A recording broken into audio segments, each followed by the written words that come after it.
Movie की starting में हमें स्पीयर ऑफ डेस्टिनी नामक एक हथियार के बारे में बताया जाता है और ये जिसके भी पास होगा वो पूरी दुनिया को कंट्रोल कर सकेगा। लेकिन ये वेपन सेकेंड वर्ल्ड वॉर के बाद गायब है। अगले सीन में हम स्कैमजर नाम के एक आदमी को देखते हैं जो कि मैक्सिको के एक चर्च को साफ कर रहा था, लेकिन तभी उसे एक नाजी फ्लैग दिखाई देता है जिसे बाहर निकालने पर उस आदमी को स्पीयर ऑफ डेस्टिनी दिखाई देता है और इसके बाद उस आदमी को कुछ होने लगता है और वो उठकर कहीं जाने लगता है, लेकिन रास्ते में उसे एक कार टक्कर मार देती है। लेकिन हैरान कर देने वाली बात ये है कि उस आदमी को कुछ भी नहीं होता और पूरी कार टूट जाती है। इसी के साथ हम उस आदमी के हाथ पे एक मिस्टीरियस सिंबल देखते हैं। इसके बाद लॉस एंजलिस का सीन दिखाया जाता है जहां पर एक लड़की को किसी डीमन ने पोजेस किया हुआ था और जहां हम जॉन कॉन्स्टेंटाइन को देखते हैं जो एक्सोर्सिज्म में एक्सपर्ट है। दरअसल फादर हिंसी इस डीमन को कंट्रोल नहीं कर पा रहे थे, इसीलिए उन्होंने जॉन को यहाँ बुलाया था। इसके बाद जॉन एक सिंबल निकालता है और एक्सोर्सिज्म शुरू करता है और जिस दौरान वो लड़की बेहोश हो जाती है, लेकिन डीमन अब भी उस लड़की के अंदर था जो कि बाहर आने की कोशिश करने लगता है। ये देखकर जॉन एक मिरर मंगवाता है। जॉन के साथ उसका दोस्त कैमर भी आया था जिसे एक्सोर्सिज्म में काफी इंटरेस्ट था। इसके बाद जॉन उस मिरर को लड़की के बिल्कुल सामने रख देता है और फिर से एक्सोर्सिज्म ट्राई करता है, जिसके साथ वो डीमन लड़की के शरीर से बाहर आने लगता है जिसे हम मिरर में साफ देख सकते हैं, यानी कि वो मिरर में कैद हो चुका है। जॉन इंसी से रस्सी खींचने को कहता है, लेकिन मिरर खिड़की में फंस जाता है और जॉन पूरी ताकत से रस्सी को खींचता है और मिरर के साथ साथ डीमन भी बाहर चला जाता है और डीमन के जाते ही वो लड़की बिल्कुल ठीक हो जाती है। लेकिन जॉन ने डीमन को सही तरीके से नहीं भगाया था, इसलिए वो हिंसी को उस पे नजर रखने को कहता है और कोई भी प्रॉब्लम आने पर कांटेक्ट करने को कहता है। फिर हम एक पुलिस ऑफिसर एंजेला को देखते हैं जिसने गलती से एक आदमी को मार दिया था और जिसके लिए वो बहुत बुरा फील कर रही थी। वहीं दूसरी तरफ हम एक साइकेट्रिक हॉस्पिटल में एंजेला की जुड़वा बहन इजाबेल को देखते हैं जिसे किसी की आवाज सुनाई देती है, इसलिए वो आवाज का पीछा करते हुए छत के ऊपर जाकर खड़ी हो जाती है और उसके हाथ में भी सेम वही सिंबल बना था जो कि हमने स्टार्टिंग में उस आदमी के हाथ में देखा था। इसके बाद इजाबेल स्विमिंग पूल में कूदकर अपनी जान दे देती है। दूसरी तरफ हम जॉन को देखते हैं जिसे पता चलता है कि उसे लंग कैंसर है, लेकिन वो डॉक्टर की सलाह ना मानकर अब भी स्मोकिंग किया करता है। दूसरी तरफ जब एंजेला को अपनी बहन के बारे में पता चलता है तो उसे बहुत दुख होता है और एंजेला को ये भी पता था कि इसाबेल सुसाइड नहीं कर सकती। उधर स्काईवेंजर स्पीयर ऑफ डेस्टिनी के साथ यूएस पहुंच जाता है। जी स्पीयर की शक्ति से सभी जानवर अजीब तरीके से मरने लगते हैं। फिर हम जॉन को देखते हैं जो कि अपने दोस्त वाइमन को मिलता है जो एक्सोर्सिज्म के साथ संबंधित चीजों को बेचता है। वो जॉन को हॉली वाटर देता है। फिर जॉन वीमन को उस डेमन के बारे में बताता है जो कि उस लड़की के थ्रू इस धरती पे आ गया है, लेकिन वीमन कहता है कि ऐसा तो मुमकिन ही नहीं है, लेकिन वो इसके बारे में जरूर चेक करेगा। वहीं क्रैमर भी जॉन के साथ मिलकर एक्सोर्सिज्म सीखने की बात करता है, लेकिन जॉन कहता है कि तुम इसके लिए अभी तैयार नहीं हो। इसके बाद जॉन गैब्रियल से मिलने एक चर्च में जाता है जो कि एक हाफ ब्रेड एंजल है। जॉन जब भी किसी डाउट में होता है तो वो गैब्रियल की सलाह लेने जरूर आता है। यहाँ हमें ये भी पता चलता है कि जॉन एक साइकिक है, वो एंजल्स, डीमंस और हाफ ब्रेड को उनके असली रूप में देख सकता है। वहीं एंजेला भी उसी चर्च में फादर को मिलने आती है जो चाहती थी कि इजाबेल का फ्यूनरल कैथोलिक रिचुअल के साथ हो, लेकिन इजाबेल की आत्महत्या के कारण फादर उसे मना कर देते हैं क्योंकि सुसाइड करना चर्च के अकॉर्डिंग एक पाप था। और उधर हम जॉन के बारे में भी जानते हैं कि जब वो टीनेजर था तो उसने अपनी शक्तियों से परेशान होकर सुसाइड कर लिया था, लेकिन उसे समय रहते बचा लिया गया था। लेकिन उसने आफ्टर लाइफ को कुछ देर के लिए एक्सपीरियंस भी किया था और जिसमें उसने खुद को नर्क में पाया था और इस वजह से जॉन को लगने लगा था कि अगर वो मरा तो उसे इस पाप की वजह से नर्क में जाना पड़ेगा। इसलिए वो एक्सोर्सिज्म कर डीमन को वापस हेल में भेजने लगा ताकि उसे स्वर्ग में जाने का रास्ता मिल सके और अपने इसी स्वार्थ के कारण वो इस दुनिया का रखवाला बना। यहाँ एक और चीज रिवील होती है कि धरती पे हाफ डीमंस और हाफ एंजल्स सेटन और गॉड की परमिशन से रह सकते हैं, लेकिन डीमंस और एंजल्स को इस दुनिया में आने की बिल्कुल भी परमिशन नहीं है। और जॉन इसीलिए परेशान था कि कुछ कुछ डीमंस इस धरती पे आने की लगातार कोशिश कर रहे हैं। फिर गैब्रियल जॉन से कहती है कि स्वर्ग में जाने के लिए तुम्हें खुद ही कुर्बानी देनी होगी, क्योंकि तुम जो भी कर रहे हो सिर्फ अपने लिए कर रहे हो। गैब्रियल की इन बातों को सुनकर जॉन बाहर आ जाता है, जहाँ उसे एंजेला मिल जाती है।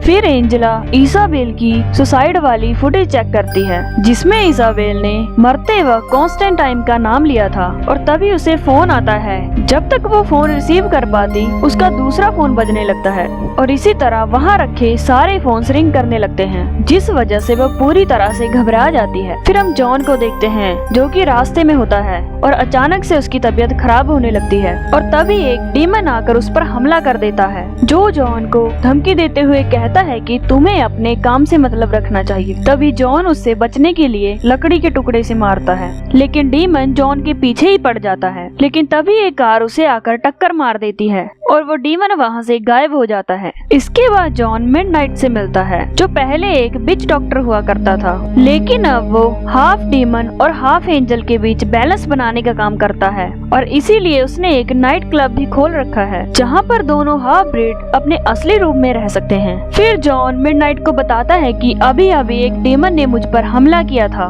इसके साथ ही वो मिडनाइट को उस डीमन के बारे में भी बताता है, जो उस लड़की के थ्रू इस दुनिया में आना चाहता था। लेकिन मिडनाइट जॉन की बातों का यकीन नहीं करता। तभी मिडनाइट जॉन से उसकी चेयर मांगता है। उस चेयर की डिवाइन पावर से जॉन उस डीमन के बारे में जान सकता था, लेकिन मिडनाइट उसे चेयर देने से मना कर देता है, और तभी बेल्थहेजर नाम का हाफ ब्रीड डीमन वहाँ पर आ जाता है, जिससे जॉन की बहस हो जाती है, और जॉन की तबीयत फिर से खराब होने लगती है। इसीलिए वो वहाँ से बाहर निकलता है। फिर हम एंजेला को देखते हैं, जो कि जॉन से हेल्प मांगती है। जॉन उसकी स्टोरी सुन के उसकी हेल्प करने के लिए रेडी हो जाता है। दूसरी तरफ हिंसी इसाबेल के बारे में जानने के लिए मुर्दा घर में जाता है, और वो जैसे ही उसके हाथ पे बना सिंबल छूता है, उसकी हालत एकदम से खराब हो जाती है। वहाँ पे सिक्योरिटी गार्ड के आने की वजह से हिंसी एक बार में चला जाता है, और वो बियर पीने की कोशिश करता है, लेकिन किसी अनजान कारण से किसी भी बोतल से बियर बाहर नहीं निकलती,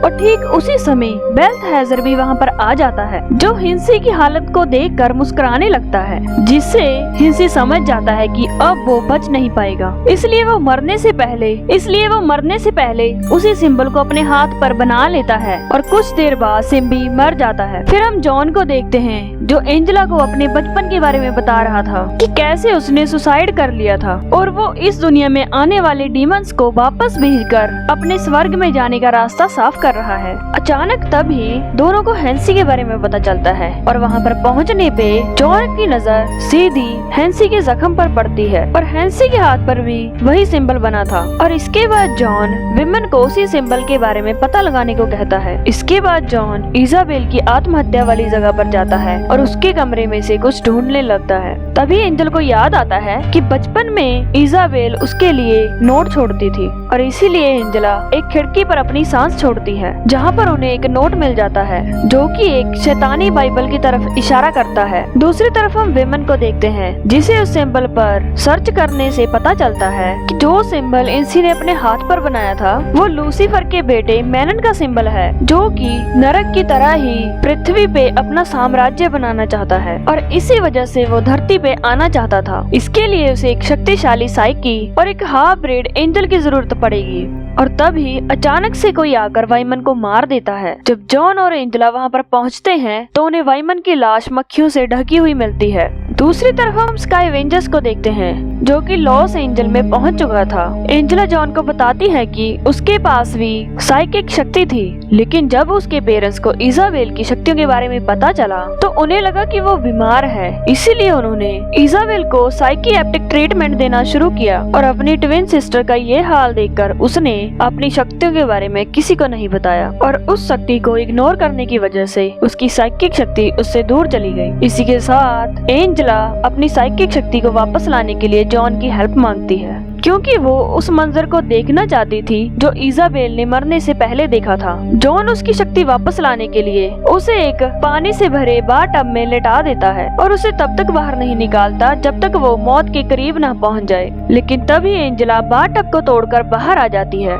जिसकी हेल्प से अब एंजेला की साइकिक शक्ति वापस आ गई थी, जिसकी हेल्प से वो विमेन को मारने वाली का पता लगा लेती है। और अब जॉन को पता चल जाता है कि विमेन को बेल्थेजर नहीं मारा है। और तभी जॉन कुछ हथियार लेकर बेल्थेजर के पास चला जाता है और बेल्थेजर पर हॉली वाटर डाल देता है, जिससे उसका शरीर जलने लगता है, लेकिन वो फिर भी जॉन पर भारी पड़ता है। तभी जॉन अपना एक और हथियार निकालता है और बेल्थेजर को बहुत बुरी तरह से मारने लगता है। इतना पिटने के बाद बेल्थेजर बताता है कि मैन एन और स्पीयर ऑफ डेस्टिनी मिल गया है, जिसकी मदद से वो धरती पर आने वाला है। दरअसल इसी की हेल्प से जीसस क्राइस्ट को मारा गया था। और ये जानने के बाद जॉन बेल्थेजर की जान ले लेता है और तभी एंजेला के साथ वहाँ से जाने लगता है। लेकिन तभी अचानक से हम एक एंटिटी को एंजेला के पास आते देखते हैं, जो एंजेला को अपने साथ लेकर जाने लगती है। जॉन एंजेला को बचाने की बहुत कोशिश करता है, लेकिन वो बचा नहीं पाता और वो एंटिटी एंजेला को लेकर चली जाती है। इसके बाद जॉन गुस्से में मिडनाइट के पास जाता है और उसे विमेन के बारे में सब कुछ बताता है। और तभी मिडनाइट जॉन को अपनी चेयर इस्तेमाल करने को देता है। चेयर पर बैठने के बाद जॉन को स्पीयर ऑफ डेस्टिनी के बारे में सब कुछ पता चल जाता है। इसके बाद क्रैमर जॉन को अपना प्लान बताता है और ये प्लान जॉन को बहुत पसंद आता है, इसलिए वो क्रैमर को अपने साथ ले जाने का फैसला करता है। दूसरी तरफ हम एंजेला को देखते हैं, जो कि उसी स्विमिंग पूल के अंदर होती है जहाँ पर इसाबेल ने सुसाइड किया था। और तभी वहाँ पे स्काईवेंजर्स आ जाता है और तभी एंजेला उसे शूट करने लगती है, लेकिन उसकी गोलियों का स्काईवेंजर्स पर कोई असर नहीं होता और वो एंजेला को पकड़ लेता है। लेकिन तभी वहाँ पे जॉन और क्राइमर पहुँच जाते हैं। जॉन पानी के टैंक में हॉली वाटर मिला देता है और इसके बाद जॉन उसी कमरे में जाता है जहाँ पर सभी हाफ डीमंस एंजेला को मारने के लिए आए थे। फिर जॉन अपनी लाइट जलाता है और फायर सिस्टम एक्टिवेट हो जाता है और सभी तरफ पानी गिरने लगता है। उस पानी के अंदर हॉली वाटर मिला हुआ था, जिस कारण सभी हाफ ब्रीड्स जलने लगते हैं। और इसी का फायदा उठाकर जॉन एक एक कर सभी हाफ ब्रीड्स को मारने लगता है। लेकिन अचानक ही जॉन की गोलियां खत्म हो जाती हैं और तभी एक हाफ ब्रीड्स जॉन को मारने ही लगता है कि तभी क्राइमर आकर जॉन को बचा लेता है। दूसरी तरफ हम एंजेला को देखते हैं, जो नर्क पहुंच चुकी थी, जहां मैनन उसे पोजेस कर लेता है। जब जॉन स्विमिंग पूल में पहुंचता है तो वहां पर उसे स्काईवेंजर्स भी मरा हुआ मिलता है। और तभी एंजेला, जो कि पोजेस हुई थी, वो जॉन को पानी में डुबाने लगती है। लेकिन तभी क्राइमर उसे पकड़ लेता है और दोनों एंजेला को पकड़कर उसके अंदर वाले डीमन को बाहर निकालते हैं। फिर जॉन मंत्र उच्चारण करने लगता है, जिससे एंजेला ठीक तो हो जाती है, लेकिन मेलन अब भी उसके अंदर ही था, जो बाहर आने की कोशिश करने लगता है। जॉन उसे शांत करने की कोशिश करता है, लेकिन कैंसर की वजह से उसे बहुत तकलीफ होती है, इसीलिए क्राइमर उसी मंत्र को जारी रखता है। जॉन और क्राइमर दोनों मिलकर एंजेला को ठीक करने में कामयाब हो जाते हैं। जब इन्हें लगता है कि सब कुछ ठीक हो गया, तभी एक एंटिटी आकर क्राइमर को मार देती है और जॉन गुस्से में आकर एक रिचुअल शुरू कर देता है। तभी वहाँ पे गैब्रियल भी पहुँच जाती है और तभी हमें पता चलता है कि वो भी मेलन का साथ दे रही है, क्योंकि उसका मानना था कि परमेश्वर सिर्फ इंसानों को ही पसंद करते हैं और उसका मानना था कि इंसान धरती के काबिल ही नहीं है। और इसी के साथ वो अपनी शक्तियों से जॉन को बाहर फेंक देती है और मेलन को आजाद करने चली जाती है। जॉन बहुत जख्मी हो जाता है, लेकिन तभी उसे कुछ चमकता दिखाई देता है और तभी वो अपने हाथ की नस काट कर सुसाइड कर लेता है। और उधर गैब्रियल स्पीयर ऑफ डेस्टिनी से मेलन को बाहर निकालने वाली थी, लेकिन तभी अचानक से टाइम रुक जाता है, क्योंकि इस बार जॉन को लेने खुद लूसीफर आया था, जो कि नरक का राजा है। फिर जॉन लूसीफर को बताता है कि तुम्हारे बेटे मेलन के पास स्पीयर ऑफ डेस्टिनी है, लेकिन लूसीफर उसकी बातों का यकीन नहीं करता। फिर जॉन उसे खुद जाकर चेक करने को कहता है। फिर लूसीफर वहाँ से चला जाता है। गैब्रियल लूसीफर को देख उस पर हमला करने लगती है, लेकिन तभी गैब्रियल की डिवाइन शक्ति खत्म हो जाती है, क्योंकि उसने परमेश्वर को छोड़ डीमन का साथ दिया था। लूसीफर अपनी शक्तियों से वापस मेलन को नर्क में भेज देता है और गैब्रियल के पंखों को भी जला देता है। और फिर लूसीफर जॉन के पास जाता है और उससे खुश होकर उसकी एक इच्छा पूरी करने को कहता है। तभी जॉन लूसीफर को कहता है कि इसाबेल को स्वर्ग में भेज दो। तभी लूसीफर उसकी ये विश पूरी कर उसे घसीटते हुए नर्क ले जाने लगता है, लेकिन असल में वो जॉन को अपने साथ लेकर नहीं जाता, क्योंकि जॉन ने इस बार बिना किसी स्वार्थ के खुद का बलिदान दे दिया था, इसीलिए वो स्वर्ग में जाने लगता है। लेकिन लूसीफर ऐसा भी नहीं होने देता और वो जॉन के कैंसर को ठीक कर देता है, जिस वजह से जॉन को एक बार फिर से नई जिंदगी मिल जाती है। दरअसल जॉन को लग रहा था कि जॉन फिर से सुसाइड करने की कोशिश करेगा, जिसके बाद वो खुद ही उसे नर्क में ले जाएगा। और इसी के साथ ये मूवी यहीं पर खत्म हो जाती है। जिसके बारे में आपकी क्या राय बनती है मुझे कमेंट बॉक्स में जरूर बताइएगा। साथ ही हमारी वीडियो को लाइक, शेयर और चैनल को सब्सक्राइब करना मत भूलिएगा। उम्मीद है आपको मेरी एक्सप्लेनेशन पसंद आई।